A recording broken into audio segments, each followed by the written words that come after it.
We were just commenting, today is the last ringing Sunday for the bells this year. So it's been a fun year of working with them. Good morning, everyone. And happy Mother's Day.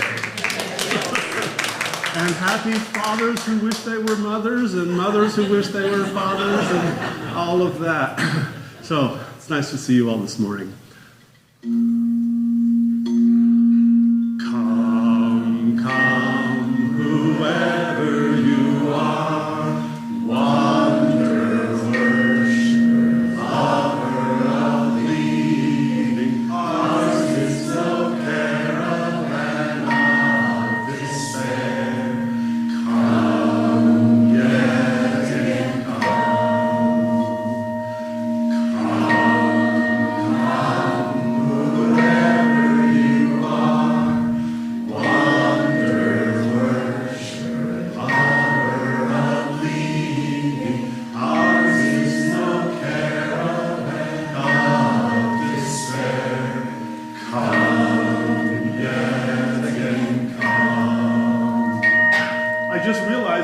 Singing this on the low B flat rather than the E flat. It felt a little bit low this morning, didn't it?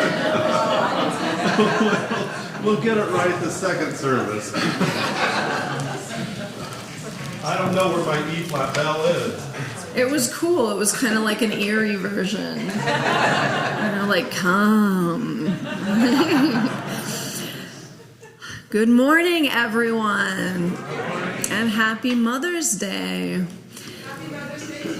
Thank you. I appreciate it. We have so many announcements. Which is a great thing. Mindfulness meditation today will be on Zoom only, friends. So if you're trying to go to mindfulness meditation, get on your phone and get on there. There will be a congregational meeting on May 19th. That is next Sunday, if you can believe it. It will be at 12:30 p.m. in the chapel and on Zoom. We will vote on the budget. We will vote on new members of board and things like. It will be wonderful. You can exercise your democratic muscles here in the UU Church. Any member who has been a member for how long, Linda? We don't know. Okay, you have to be a member for a certain amount of time. It's a certain amount of time. Susan, do you know? Okay, the board doesn't know. I don't know. But oh, okay, the board, 30 days. Okay, great. If you have been a member for 30, the board president, thank goodness, is in the back of the room, and she knows how long you have to be a member. If you have been a member for 30 days, you can exercise your democratic efforts in this church. We believe in the democratic process here in Unitarian Universalism. It is one of our 7 principles. Okay, if you were here at the Requiem last night, thank you for coming, and thank you for also getting up for the 9 a.m. service. That's amazing. If you were not here for the Requiem, you can see it tonight in person at Zion's Evangelical Lutheran Church at 7 p.m. Tristan, amazingly, somehow has already also put it up on YouTube, so you can also see it on YouTube. Thank you, Tristan. Thank you, David. Thank you, Chancel Choir. It was truly a beautiful event. Carnival will be 5/18, which is next Saturday, from 1 to 3 p.m. It sounds so fun. I've never done it before, but it sounds amazing. There's going to be live music and a bounce house and food. So, like, what else are you going to be doing that's better than that? Nothing. Show up next week from 1 to 3 p.m. If you would like to be a General Assembly delegate, so there's this thing called the UUA, the Unitarian Universalist Association. It is not, it's weird, but so it's sort of an association. It's a credentialing body. It's the thing that invites me into fellowship and things like that, and it helps me get health insurance, and it also, helps guide congregations. It's not like a top-down hierarchy like a Vatican or a First Presidency or anything like that. But anyway, it's sort of a body that ties all of our Unitarian congregations together, at least in the U.S. It's really cool. They do a General Assembly once a year. This year it is all online. Fun. And if you would like to be a delegate, which means you get to go to General Assembly online and vote in some pretty big elections coming up, let me know. Email me by tomorrow. We'll do this better next year. But if it sounds interesting to you to watch like many hours of Zoom meetings on a beautiful June weekend and then vote, let me know. Please see the welcome table or the torch for circle suppers, amazing opportunities to get to know people in our community that you wouldn't know otherwise. If you are in your 30s or your 40s and you are either thriving or you would like to thrive, there is a group called 30s, 40s, and Thriving. It is meeting May 14th from 7 to 9 p.m. in the Haven. They are talking about how to grow culinary mushrooms. Sounds awesome. So check that out. And then there's a women's circle. It will have monthly meetings starting May 21st at 6:30 p.m. in the Haven. They will be discussing looking for the good. Please sign up for that at the welcome table. Finally, I will be speaking briefly on queer theology at the Interfaith Pride worship service it's a Thursday, May 30th at 7 p.m. at Congregation Colamy. It's many liberal faiths coming together and celebrating queerly. I think the topic this time is queering the faith. So come to that. Finally, I'm getting installed. So what does that mean? Thank you. So I've been here for 9 months, 10 months, whatever it's been. But there's this. Sorry, Siri. There's this thing called installation where we formally install me. It's basically an excuse to have a party, and also just we like ritual, we like ceremony to mark things, because hopefully I will be here for a good amount of time, right? A long time. And so even though I've been here for a year, it is still very much the beginning. So here, now that we've done a year together, we're going to mark our time together and set intentions for the future. It's going to be super fun. I hear Terry Tempest Williams is going to be there. I know. And afterwards, there's going to be live music. We're going to have at least one live band. We're going to have smoked fish and vegetarian food and beer and wine. And I'm trying to get a witch to come and help us make a huge candle and like put like herbs in it with all of our intentions. It's going to be amazing. It's like magic and stuff. It's going to be wonderful. So anyway, you should come on June 8th at 2 p.m. to do the installation. It will be great. Mark your calendars. It's a Saturday. Postpone your plans. Finally. Oh, and the new members, the next day will be flower ceremony, flower communion, and we are also doing a new member ceremony that day. If you are interested in becoming a new member and joining, again, please let me know, minister@slcuu.org. There's also a camping trip, but oh my God, it's like 10 minutes of announcements, so go and talk to Lori, who's back there in pink, or over there at the welcome table. All right, chalice lighting. This is from Metaphors We Live by George Lakoff and Mark Johnson. Metaphor is, for most people, a device of the poetic imagination and a rhetorical flourish. Metaphor is typically viewed as characteristic of language alone, a matter of words rather than thought or action. For this reason, most people think they can get along perfectly well without metaphor. We have found, on the contrary, that metaphor is pervasive in everyday life. Our ordinary conceptual system, in terms of which we both think and act, is fundamentally metaphorical in nature.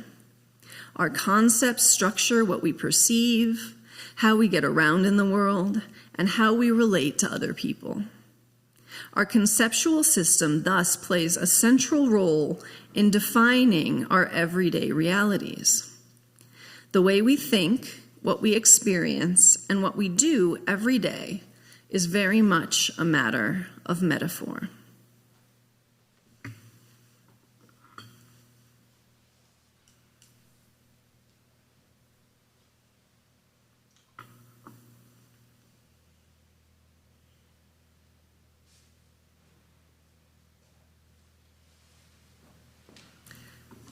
Please join us in our opening hymn.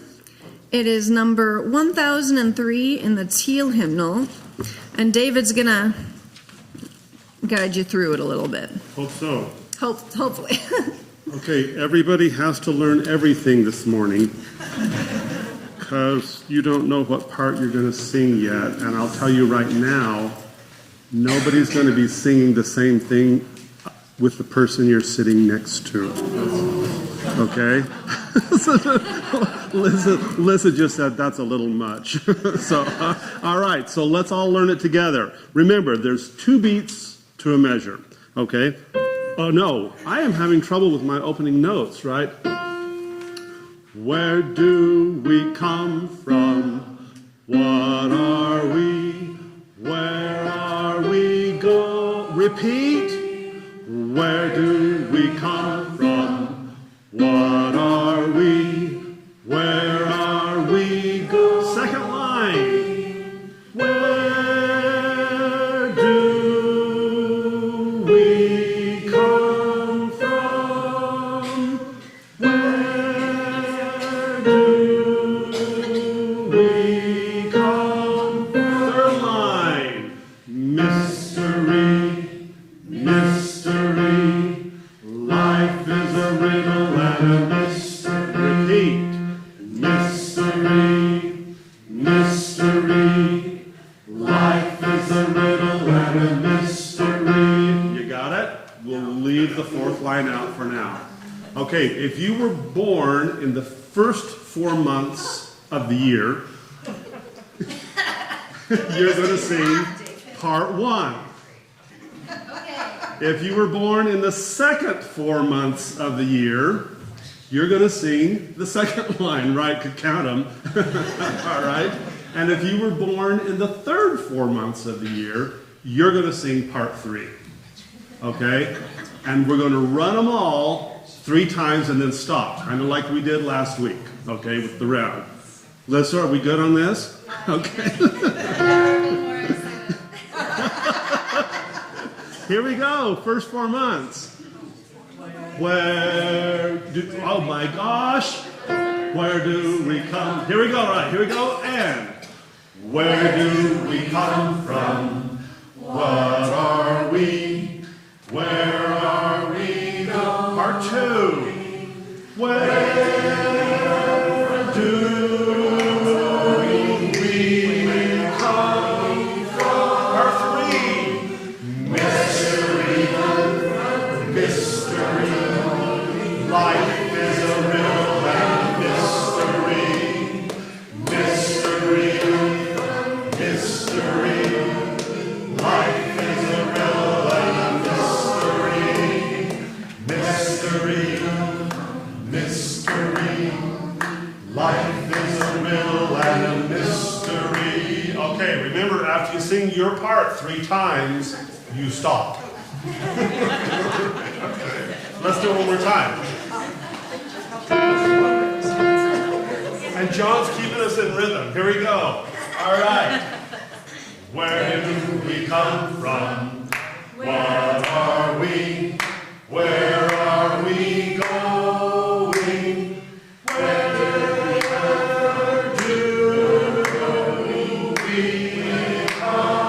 from? Mystery, mystery.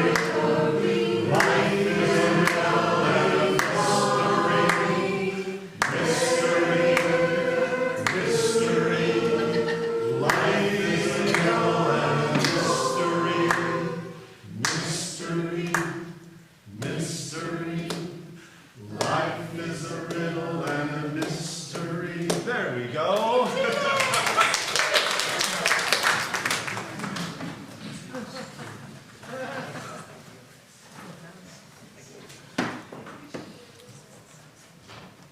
I am pleased to welcome up today's lay minister, who will be speaking about May's lay minister theme of compassion. Please welcome Lissa Lander.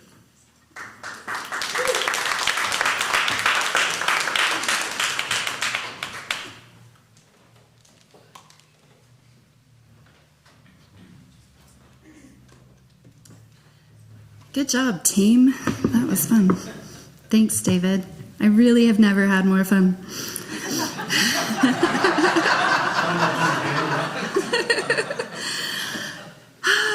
So this will be my last sermon.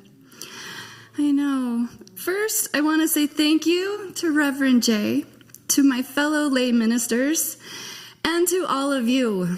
Thanks for listening to all of my stories. Next, Happy Mother's Day to all who celebrate.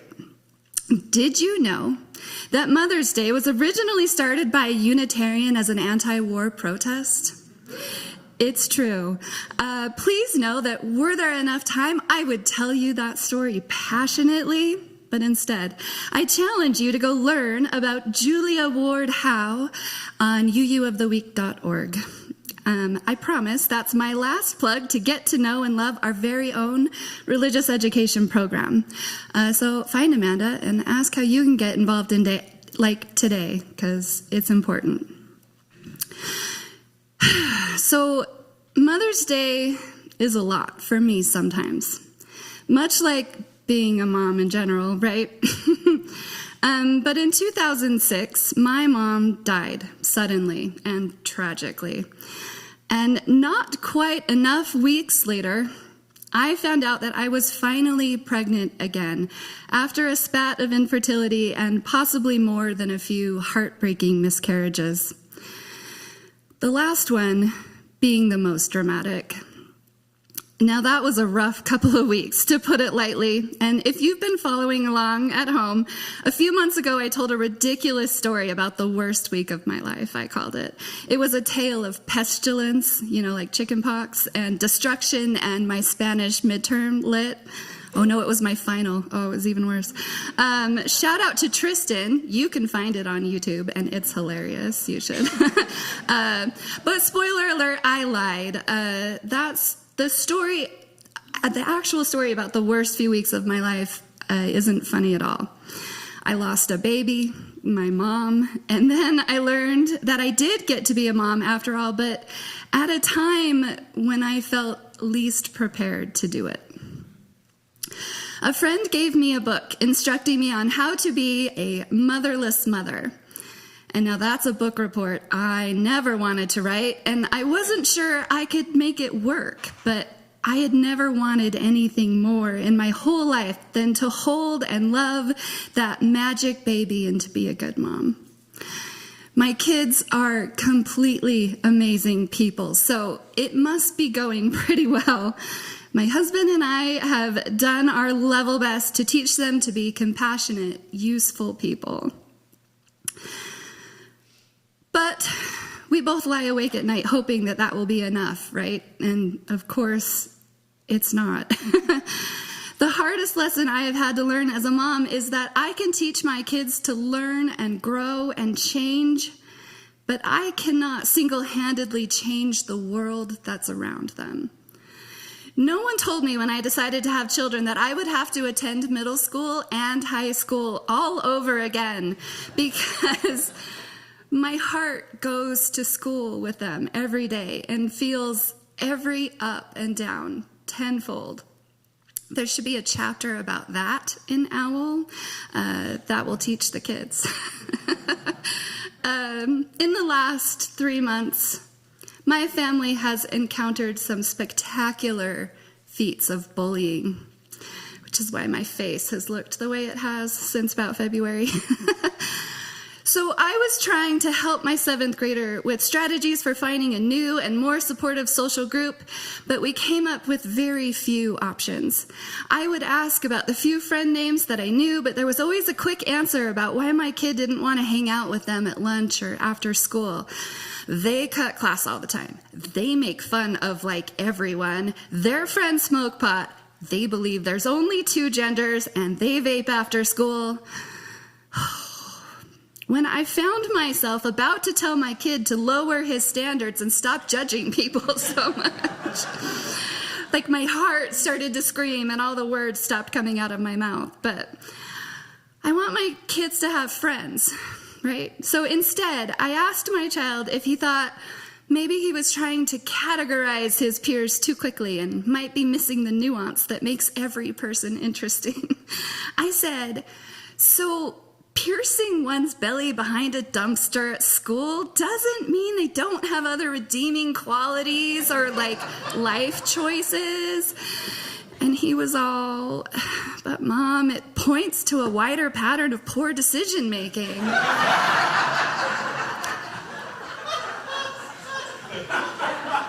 Kids, right?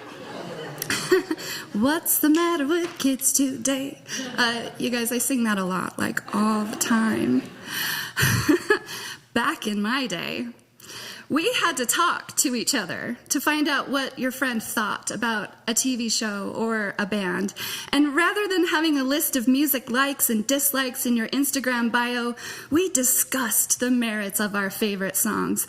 And then, in order to hear my friend's favorite song that they just told me about, I couldn't just demand to hear it from the computer that we all keep in our pocket.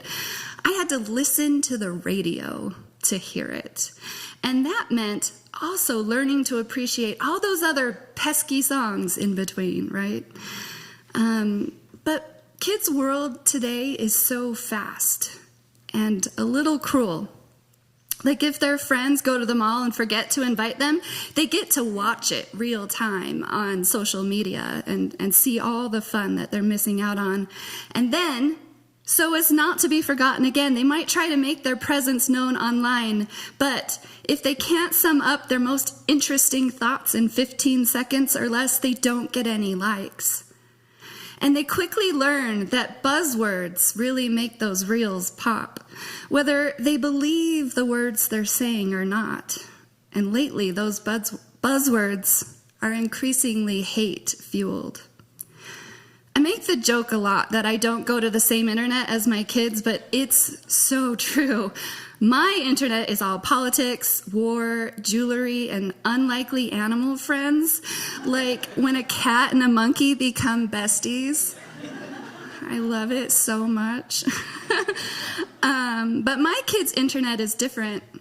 Intolerance has become a joke amongst the youth, and the more controversial crap interwoven with slurs, the more views they get. The kids are like supposed to do better than us, you know? And I knew I would have to worry about my kids getting bullied for not fitting into a binary, but now I worry they might get beaten up in a bathroom or even die for their differences. One of my kids has already lost a good friend to suicide, like in middle school. And with the current statistics moving in the entirely wrong direction, I'm terrified it's going to happen again. Kids wear an acceptable persona, like an outfit they saw online, because the ability to correctly identify one's gender, political affiliation, or socioeconomic status upon first glance creates comfort. Having to ask questions, or even worse, listening to the answers that follow, is really hard. Caring about what other people say they need, and even more wild than that, taking action to create a safe and nurturing world for all of the most interesting and wonderfully different people requires compassion. Empathy means you feel like you understand another person's problem, but compassion moves a person to take action to fix that problem. And I'm afraid that the world contained within my children's phone is showing them limitless amounts of hate and fear, while we simultaneously teach the children that changing your profile picture or hitting a share button counts as taking action. So I worry that up against this new world we live in, I will never get this mom thing right. Self-doubt and my own haunting motherless mother status whispers to me that I was always destined to fail. So this essay has had a perpetually blinking cursor at the end of that sentence for weeks. I didn't know how to add my patented positive spin, but in those weeks, my family has continued to heal from the violence and the bullying. My son's friendships have moved forward, not necessarily better, but forward. There has been so much learning and growing and change. I continue to implore my children to stick to the cute parts of the internet where people befriend hummingbirds and chihuahuas and chickens are best friends. They continue to share memes with me that I almost never understand, but I love how they make each other laugh, like when they were small. It's like a new language my kids share, and a new culture their generation is building online. May cat videos and silly memes win.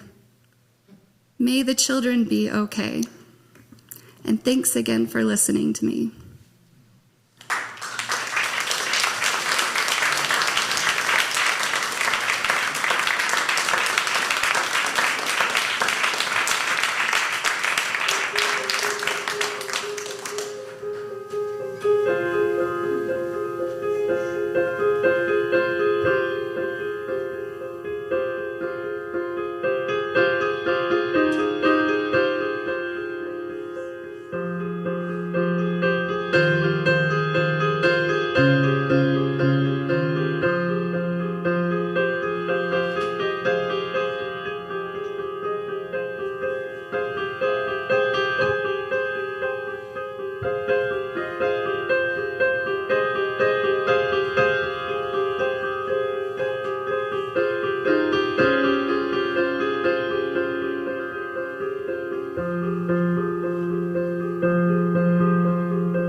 Thank you, Lissa.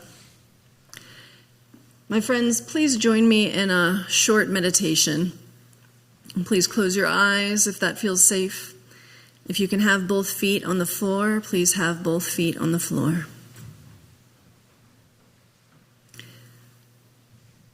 Breathe, notice your breath. Take a big inhale through your nose and exhale out your mouth.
Today I ask you to picture a mother figure in your life. It can be yourself or your own mother or a mother you know. And if Mother's Day is too fraught for you and too tender, please just picture yourself. And say to the person you're picturing, may you be safe, may you be happy, may you be healthy, may you live with ease.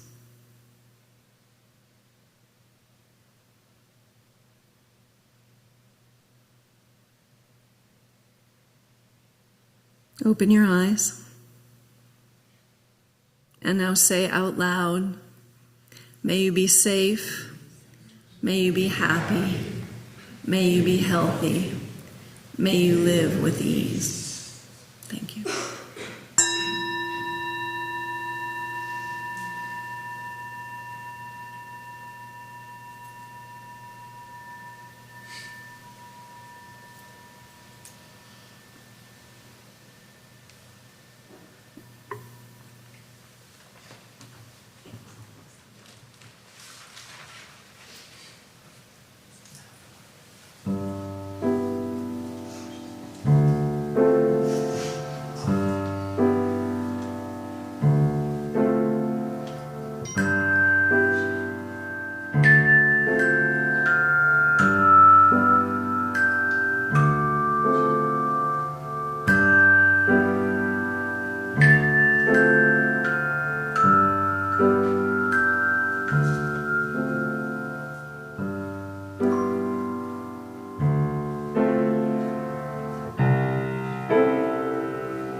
precious day, for all gathered here, and those far away, for this time we share, with love and care, Oh, we give thanks, for this precious day. The offering for the work of the church will now be gratefully received.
The sermon's not about Mother's Day.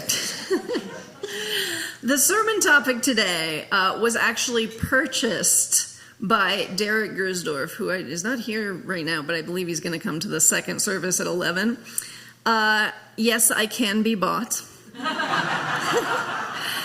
It was purchased as an auction thing at the church auction this year. And if you have some ideas for next year, I plan on offering it again next year. So get thinking now what you might want to bid on next year. Anyway, so Derek bought the sermon topic, and I hadn't actually met him before. And so I met with him shortly after to learn what he had in mind. And if you don't know Derek, he's very thoughtful. He teaches a lot of our adult RE classes. He leads a lot of our small groups. He's a very thoughtful and this is a loaded word, but I would say spiritual person. And so I asked him what he had in mind, and he told me that he wanted a sermon that addressed how to find meaning in a disenchanted world.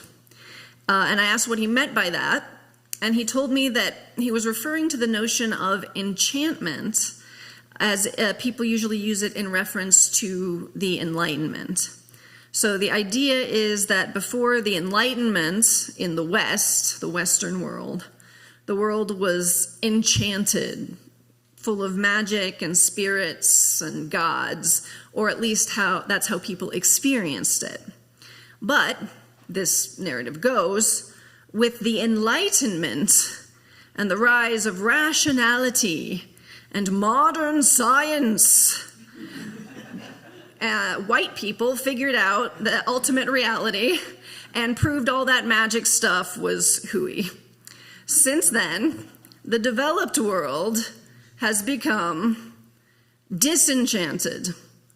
That is, operating under the assumption that matter and God is dead. The universe is random, and materialist, reductivist, statistical science is all there really is. And any rational person now sees all that magic and spirit and God stuff for what it is. That is just a metaphor. Maybe a pretty metaphor to be sure, but absolutely not real. I'm going to be doing this a lot today, so just deal with it. I don't know how to. As we spoke, Derek told me that when he was Mormon, the world was enchanted. Not only did he live with all the beautiful metaphors of religion, God, heaven, angels, etc., but he said there was something real behind them. When his world became disenchanted, that is, when he left the LDS faith, he still found the metaphors beautiful, but suddenly they were hollow. There was no longer the feeling that there was something real behind them, and because of that, he said he sometimes struggled to make meaning. Anybody relate to this at all? Just him? Okay, cool. All right. So he said, can you do a sermon on that? Like how to use metaphor in a meaningful way when you no longer believe they are literally true. In another sense, how to make meaning in a disenchanted world. And I said, oh, is that all? So here we are. We understand all things, including and especially ourselves, isomorphically with other things. By that I mean in relationship to other things, comparing ourselves to other things. Psychiatrist Ian McGilchrist writes that attempts to understand anything depend on drawing parallels between the thing to be explained and some other thing that we believe we already understand better. In other words, a metaphor.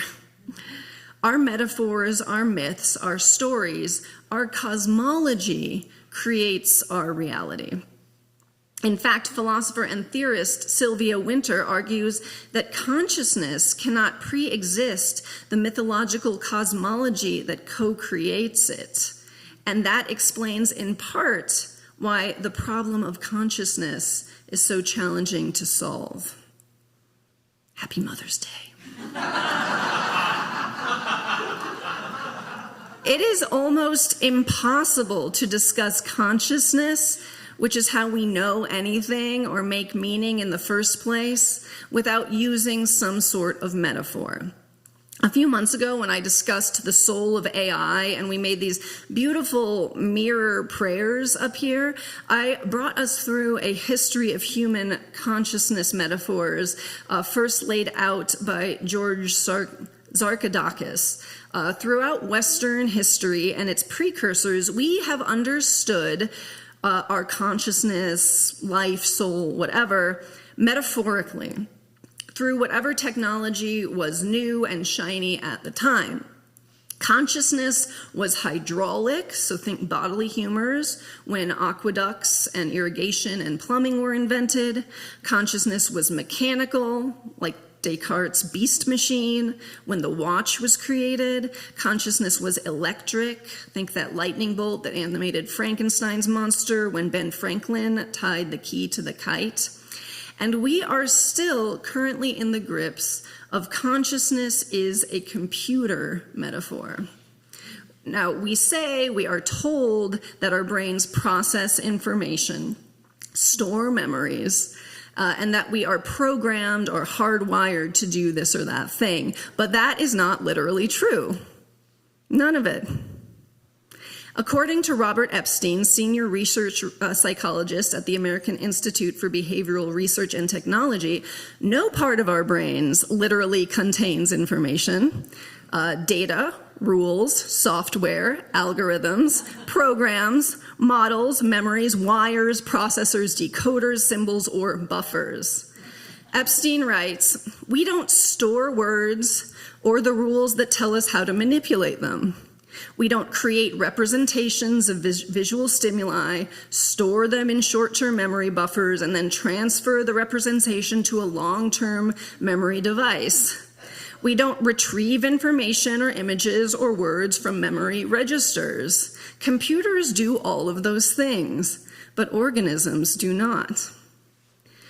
And it's hard to discount the fact that the field of cognitive science was born only a few years after the dawn of computer technology in the 1940s, predicated on the idea that the human brain operated like a computer. This entire branch of hard empirical science was founded and built, quite literally, on a metaphor. And 80 years on, even advanced brain scientists are actually unable to discuss intelligent human behavior without utilizing this IP metaphor, despite acknowledging, when pressed, that it is just a metaphor. A couple years ago, when Epstein challenged a group of researchers at one of the world's most prestigious institutions to do just that, they could not. Even months later, they had nothing, even though they acknowledged that the IP framework was a metaphor, and a flawed one at that, and that it was a problem that they couldn't provide an alternative. As Epstein notes, the information processing IP metaphor of human intelligence now dominates human thinking both on the street and in the sciences. There is virtually no form of discourse about intelligent human behavior that proceeds without employing this metaphor, just as no form of discourse about intelligent human behavior could proceed in certain eras and cultures without reference to a spirit or deity. The validity of the IP metaphor in today's world is generally assumed without question. All that is to say, and this is me talking now, the line between metaphor and truth, even in our most literal pursuits like cognitive and computer science, is blurrier than we generally believe. But here's the thing, and please forgive the IP metaphor here. This is a feature of our consciousness and not a bug. All right, are you ready for more brain science? Because here we won't talk about this next week, I promise. I'll be all feelingsy and love and light, blah, blah, blah. In his book, The Master and His Emissary, The Divided Brain and the Making of the Western World, Ian McGilchrist argues that the two hemispheres of the brain interpret the world in two irreconcilable ways, and that together, these two irreconcilable views make up our experience. Okay, the right brain is the natural regulator and in fact feeds the left brain its information. But McGilchrist argues that the left brain has run amok in the Western world and now believes that it is superior to the right. And just so you know, like 99% of any left brain, right brain memes that you've seen are wrong. So forget them, don't think about them. McGilchrist lays out the general concerns of the left and right brain thusly. The left brain is concerned with alienation, the right brain with engagement, the left brain with abstraction like language, the right brain more with incarnation, the left brain empiricism, the right intuition, the left brain categorical thinking, the right uniqueness of each individual thing. The left brain is more literal. The right brain can do metaphor. In fact, it loves metaphor. The left brain is very concerned with power. The right brain is more concerned with relationship. Last week, I mentioned how the printing press led directly to the Protestant Reformation because of the effect of consuming suddenly personal individual media as opposed to group-based media. But it was really a part of a larger trend towards linear, empirical, individualistic, literal, and categorical thinking overtaking the Western world. This trend was seen strongly in the Reformation, retreated slightly in the Renaissance, but came back full force with the Enlightenment, and only briefly withdrew with Romanticism before modernism and postmodernism came through with their left brain flag and planted it firmly in the Western dirt. McGilchrist writes, "The Reformation is the first great expression of the search for certainty in the modern times. The Reformation and the Enlightenment have this in common, that everything mysterious is proscribed. Imagination is not to be filled with what are now thought of as airy images. In their search for the one truth, both movements attempted to do away with the visual image, the vehicle par excellence of the right hemisphere, particularly in its mythical and metaphoric function, in favor of the word, the stronghold of the left hemisphere, in pursuit of unambiguous certainty. My friends, why do you think we have this marvelous Protestant all-white chapel with clear windows and no images?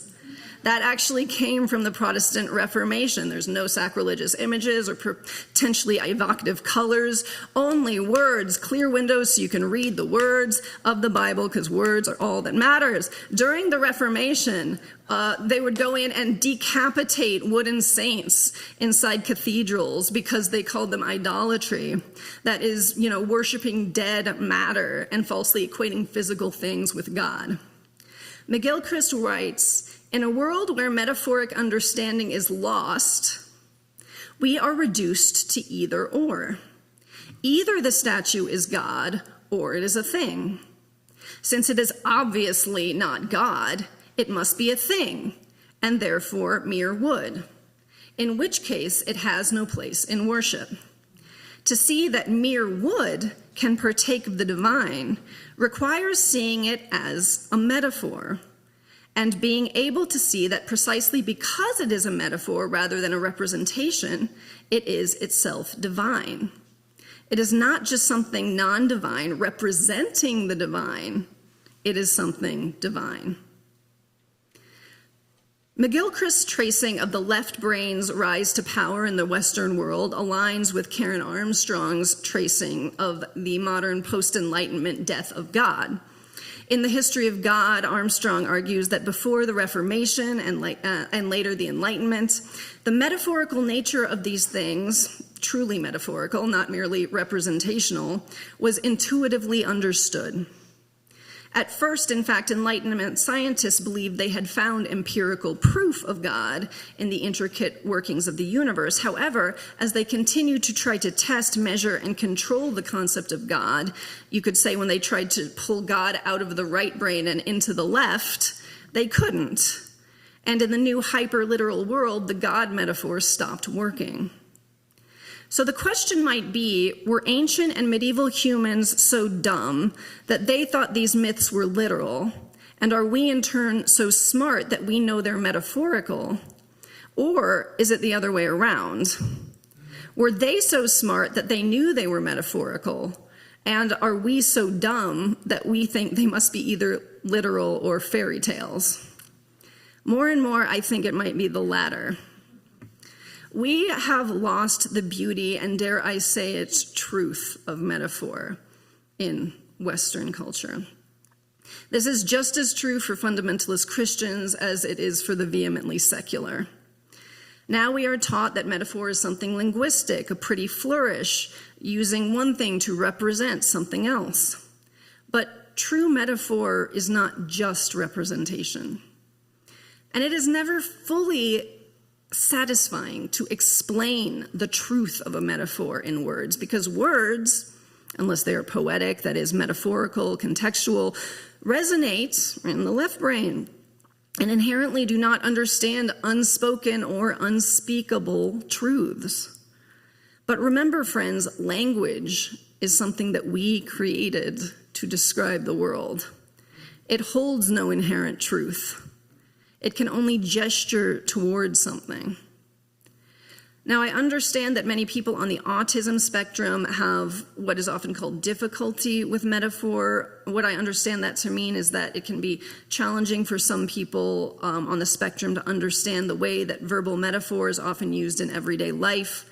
For instance, the phrase raining cats and dogs can be vexing or an annoying phrase for someone with autism spectrum disorder.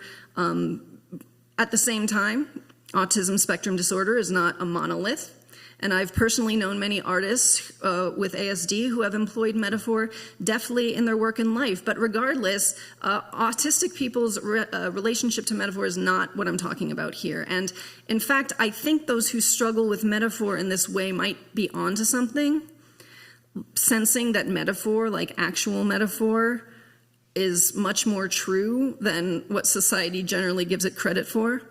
But anyway, if you're on the autism spectrum, I would love to talk to you about how you experience metaphor if you want to come up and talk to me afterwards. But there is much more to this discussion around metaphor and meaning and disenchantment, but we are running out of time. So today I leave us with this. Do not mistake the search for truth with the search for certainty. McGilchrist writes, I would like to put in a word for uncertainty. Though we cannot be certain what it is our knowledge reveals, this is in fact a fruitful position.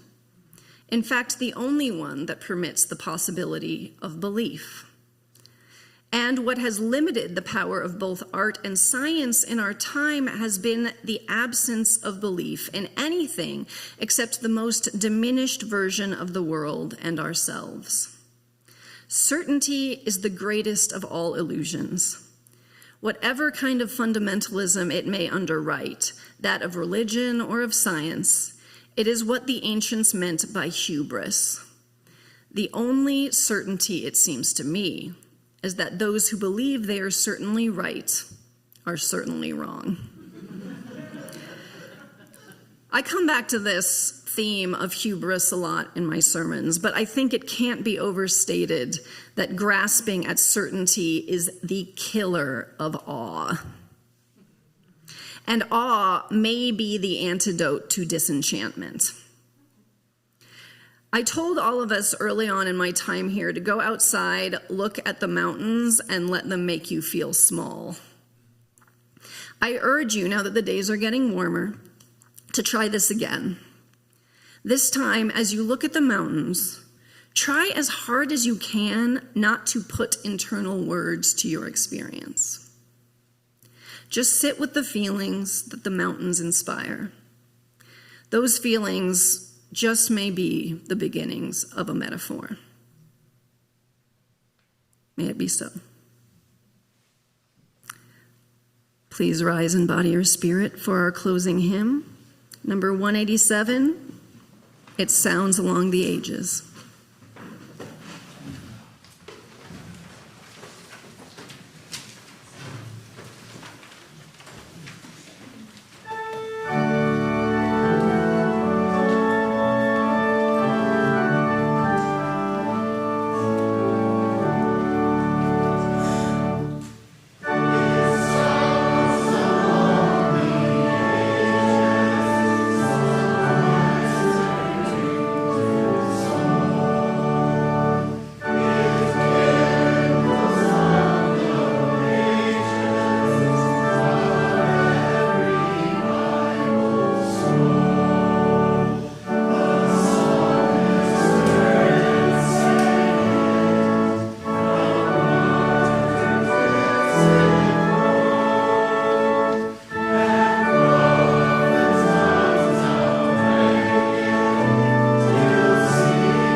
My friends, we are monkeys wearing pants who are also resurrected dead stars.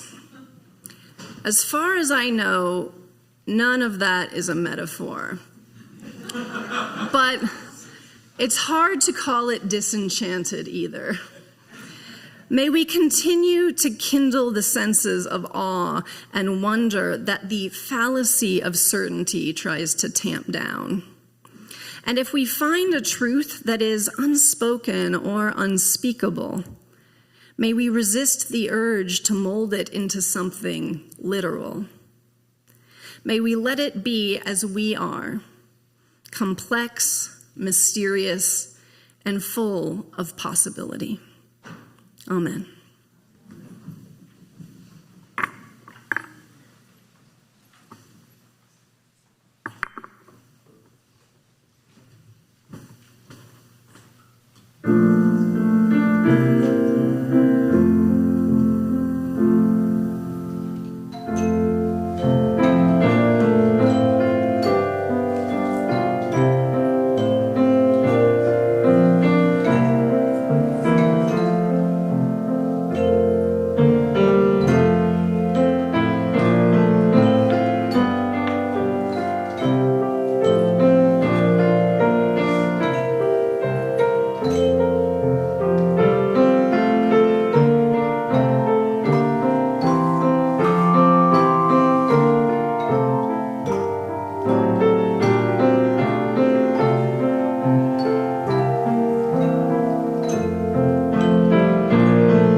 Thank you, Bell Choir. Thank you, David.